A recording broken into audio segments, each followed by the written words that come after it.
5 seconds. Start.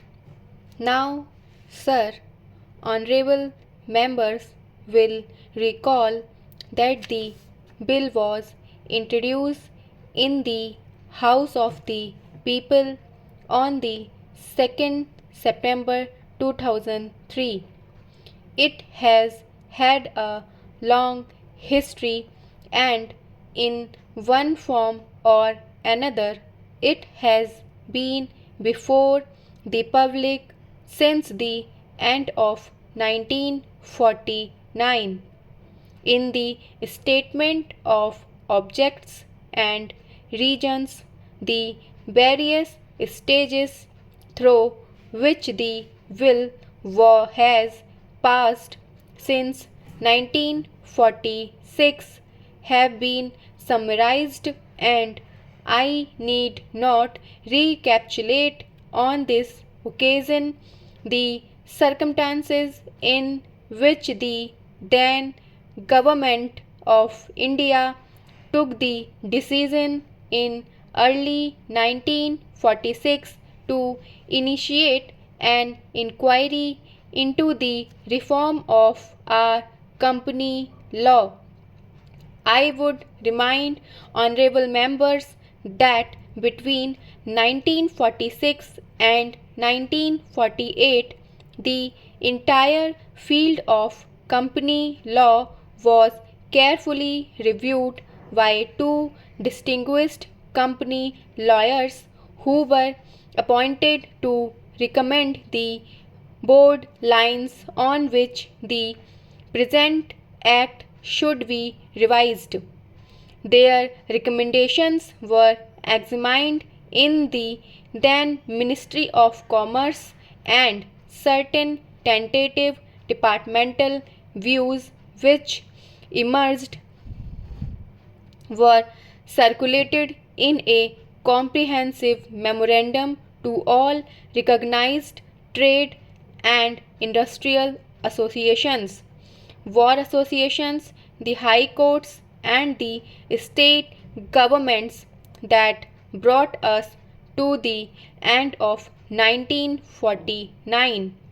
Many representations on this memorandum were duly received from chambers of commerce, trade and industrial associations, state governments, and the general public. At the end of 1950, the Government of India appointed a committee under the chairmanship of Shri Bhava to go into the entire question of the revision of the Companies Act, with particular reference to its bearing on the development of trade and industry in this country. This committee examined a large number of witnesses in many parts of the country and submitted its report in March 1952. This report again was circulated to all state governments, chambers of commerce, trade associations, high courts, and many other bodies.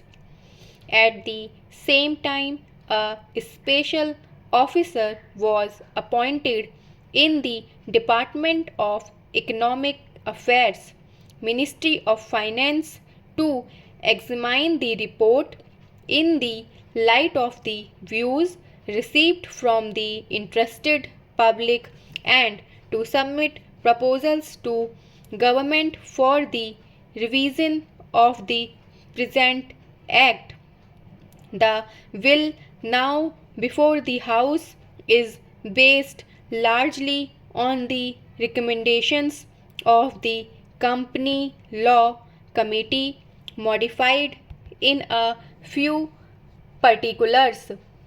Honorable members will notice that so far as public relations go, the bill has covered adequate ground in a measure like the company's will, however, which covers the entire field of the operation of the joint stock companies, the limits of consultation and discussion can never be exhausted, and I would like to inform honorable members that although the bill was introduced in Parliament over 7 months ago, our officers have been engaged throughout this period in further studies and informal discussions with the interest concerned, and on occasions I have also participated in such discussions. I have also given some further thought to some of the issues arising out of the will, and I propose at the appropriate stage to bring before the select committee any changes in the provision of the bill which seems to me to be worthy of consideration. In the light of this further examination, no honorable members will have noticed that the bill contains 6 clauses and 12 schedules. I think it is probably one of the longest legislative measures in recent legislative history, but its size might be regarded as misleading unless I make a few comments. The will is both, one must remember, a consolidating and amending measure, as mentioned in the statement of objects and reasons. This is the first opportunity which has occurred since 1923 for the consolidation of the Companies Act. Advantage has been taken of this opportunity to redraft several long and complicated sections in the present Act, which have been split up into a large number of clauses. This is the largest single factor accountable for the increase in the number of clauses in the bill. New clauses embodying substantial changes in the present law would hardly constitute more than a small fraction of the bill. I would also draw attention to the structural changes in the bill to which a reference has been made in the statement of objects and reasons.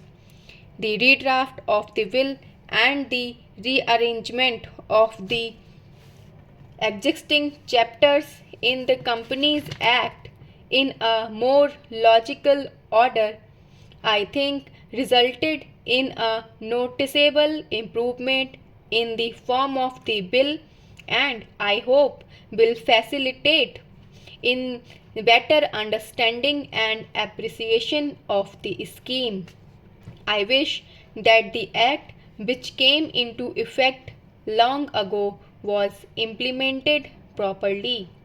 I know that the minister here is very earnest in implementing it, but unfortunately his colleagues at the state level are disappointing him. Unfortunately, no step have been taken for trimming or toning up the administration at the state level and the district level. They have to be taken immediately.